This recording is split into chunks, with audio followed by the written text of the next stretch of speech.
단 한 편의 영화 때문에 텅 빈 거리가 익숙했던 도시가 이제는 수백 명이 줄지어 입장을 기다리는 도시가 되었습니다.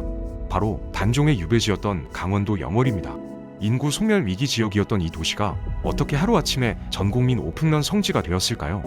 설 연휴, 청룡포 방문객이 전년 대비 5배로 폭증하며 줄을 서서 입장하는 진풍경이 벌어졌습니다. 스크린 안의 눈물이 스크린 밖의 발걸음으로 이어진 메커니즘, 함께 알아보도록 하겠습니다.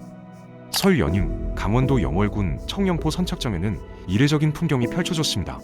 배를 타고 건너가야만 닿을 수 있는 이 작은 섬에 들어가려는 관광객들이 수백 미터 줄을 이었고 대기 시간만 1시간을 훌쩍 넘기는 진풍경이 벌어졌죠. 전년 같은 기간과 비교하면 방문객이 무려 5배나 폭증한 수치였습니다. 영월은 서울에서 자동차로 2시간 반, 강원도 남부 산간에 자리한 인구 4만 명 남짓의 작은 군입니다. 젊은 층의 유출이 가속화되면서 정부가 지정한 인구 소멸 위기 지역에 이름을 올렸고 빈집이 늘고 상권이 위축되며 지역 축제마저 활력을 잃어가던 전형적인 지방 소도시였습니다. 그런데 바로 이 고즈넉하던 유배지에 전국 각지의 차량 번호판이 모여들기 시작한 겁니다. SNS에는 청룡포 인증샷이 쏟아졌고 인근 식당과 카페는 연휴 내내 만석을 기록했습니다. 영월군청 관계자조차 예상치 못한 인파였다고 털어놓을 정도였죠. 이 거대한 물결의 진원지는 단 하나, 개봉 한 달 만에 400만 관객을 돌파한 영화 왕과 사는 남자였습니다. 조선 역사상 가장 비극적인 왕으로 기억되는 단종의 유배 생활을 다룬 이 영화가 스크린을 넘어 실제 역사의 현장으로 사람들을 불러 모은 것입니다. 흥미로운 점은 청룡포가 새로 발굴된 관광지가 아니라는 사실입니다. 수십 년 전부터 단종의 유배지로 알려져 있었고 사적제 504사호로 지정된 역사 유적지였지만 대부분의 한국인에게 청룡포는 교과서 속 한 줄 정도의 존재에 불과했습니다.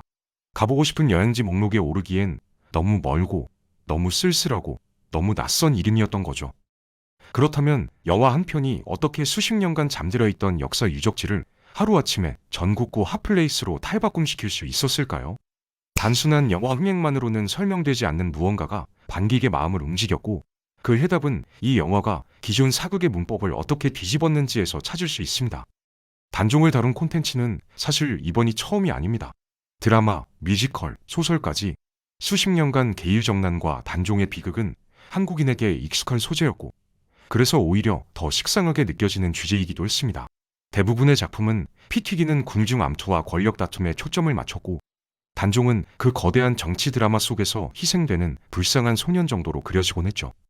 그런데 영화 왕과 사는 남자는 이 익숙한 공식을 과감히 뒤집었습니다. 실향대군의 찬탈 과정이나 사육신의 충절 같은 거대 서사를 전면에 내세우는 대신 모든 것을 빼앗기고 오직 외로움만 남은 17살 소년에게 카메라를 고정시킨 겁니다. 궁궐의 화려함도 조정의 긴장감도 사라진 자리에 남은 곳은 강물에 갇힌 작은 땅덩어리와 그곳에 홀로 버려진 아이였습니다. 영화는 청룡포라는 공간 자체를 하나의 캐릭터처럼 활용했습니다. 삼면이 깊은 강물로 둘러싸이고 한쪽은 깎아지른 절벽으로 막힌 이곳은 탈출이 불가능한 천연 감옥이었고 영화는 이 지형적 고립을 단종의 심리적 고립과 겹쳐 보여주며 관객의 숨을 조였습니다. 여기에 결정적인 요소가 더해집니다. 바로 단종 곁에 남은 민초들의 존재였습니다. 역사 속에서 이름 없이 쓰러져간 이들, 왕을 왕으로 대접하며 끝까지 곁을 지킨 평범한 사람들의 이야기가 영화의 진짜 심장이 됩니다. 권력자들의 배신과 냉혹함 속에서 오히려 아무것도 가진 것 없는 백성들이 보여주는 따뜻한 인간애가 스크린을 채웠고 이 대비는 관객들의 마음을 깊숙이 파고들었습니다. 감독은 인터뷰에서 이렇게 밝혔습니다. 정치 드라마가 아니라 한 인간의 고독과 그 고독을 함께 견딘 사람들의 이야기를 하고 싶었다고요. 이 선택이 결국 기존 사극과 전혀 다른 감정의 결을 만들어냈고 관객들은 그 낯선 울림에 반응하기 시작했습니다. 영화가 개봉하고 일주일이 지나자 입소문이 퍼지기 시작했습니다. 포털사이트 평점은 9점대를 유지했고 SNS에는 극장에서 울었다는 고백이 쏟아졌습니다. 그런데 흥미로운 점은 관객들이 단순히 슬퍼서 울었다고 말하지 않았다는 겁니다.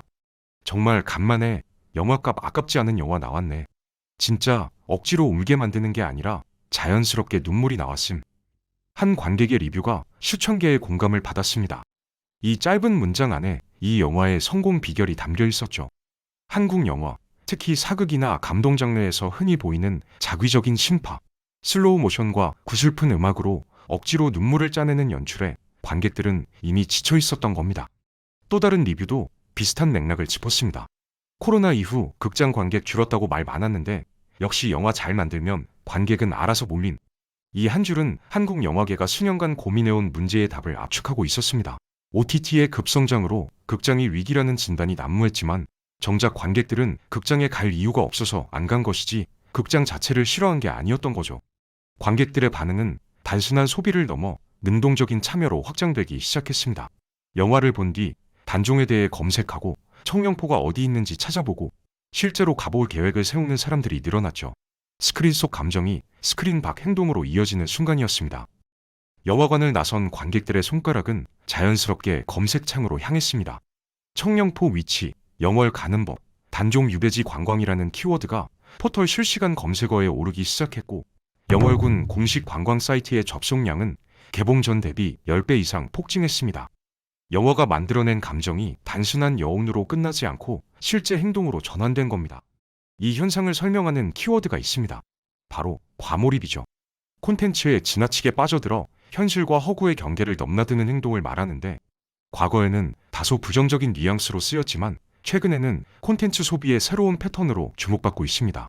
드라마 촬영지를 순례하고 영화 속 음식을 따라 만들고 캐릭터의 의상을 구매하는 행위가 모두 과몰입의 발현이죠. 왕과 사는 남자는 이 과몰입을 유발하는 완벽한 조건을 갖추고 있었습니다. 첫째, 실존했던 역사적 공간이 배경이었습니다. 판타지 세계관이 아니라 실제로 가볼 수 있는 장소가 무대였기에 관객들은 영화 속 감정을 현실에서 재현할 수 있었죠. 둘째, 그 공간이 가진 서사가 영화의 메시지와 완벽하게 일치했습니다. 고립과 외로움, 그리고 그 안에서 피어난 인간애라는 주제를 청룡포라는 지형 자체가 지원하고 있었던 겁니다. 영월에서 벌어진 이 현상은 사실 한국만의 특수한 사례가 아닙니다. 전 세계적으로 영상 콘텐츠가 여행 목적지를 결정하는 핵심 요인으로 떠오르고 있으며 이 트렌드를 가리키는 전문 용어까지 생겼습니다. 바로 셋 세팅, 영화나 드라마의 촬영지를 뜻하는 세트와 여행을 뜻하는 제팅을 합친 신조어입니다. 익스피디아가 발표한 여행 트렌드 리포트에 따르면 전 세계 MZ세대의 81%가 여성 매체에서 본 장소를 실제로 방문한 경험이 있거나 방문할 계획이 있다고 응답했습니다. 10명 중 8명 이상이 스크린에서 본 풍경을 직접 눈으로 확인하고 싶어 한다는 뜻이죠. 이 거대한 수요는 이미 하나의 산업으로 성장했고 미국에서만 셋세팅 관련 관광시장 규모가 80억 달러, 우리 돈으로 11조 원을 넘어섰습니다. 셋세팅이 강력한 이유는 단순한 풍경 관광과 차원이 다르기 때문입니다. 여행자들은 그 장소에서 자신이 사랑한 캐릭터의 감정을 재현하고 스토리의 일부가 되는 경험을 원합니다. 청룡포를 찾은 관광객들이 단순히 사진만 찍고 돌아가지 않는 이유가 바로 여기에 있습니다. 사람들의 마음을 움직이는 스토리 하나가 사람들의 발길을 돌리게 만들고 그 지역에 대한 인식을 바꾸고 관심의 물꼬를 틀었다는 것이죠. 거기에 더 중요한 점은 대부분의 지방 도시가 영월처럼 아직 발굴되지 않은 스토리를 품고 있다는 사실입니다. 역사적 인물, 잊혀진 사건들이 곳곳에 잠들어 있고 이것들은 올바른 스토리텔링을 만나면 언제든 강력한 콘텐츠 IP로 부활할 수 있습니다. 충청도의 계백, 전라도의 장보고, 경상도의 박혁거세까지 한반도 구석구석에 스크린을 기다리는 이야기들이 존재하죠. 영월은 오랫동안 슬픈 역사의 도시였습니다. 어린 왕이 유배되어 생을 마감한 곳, 권력의 잔혹함이 새겨진 장소라는 이미지가 이 도시를 귀점했죠. 관광지로서의 매력보다는 교과서 속 비극의 현장으로 기억되어 왔고 그래서 사람들은 굳이 찾아가야 할 이유를 느끼지 못했습니다. 그런데 아이러니하게도 바로 그 슬픔이 영월의 가장 강력한 자산이 되었습니다. 영화 한 편이 그 슬픔을 다른 방식으로 조명하자 사람들은 그토록 오랫동안 외면했던 이 도시로 줄을 서서 들어가기 시작한 거죠.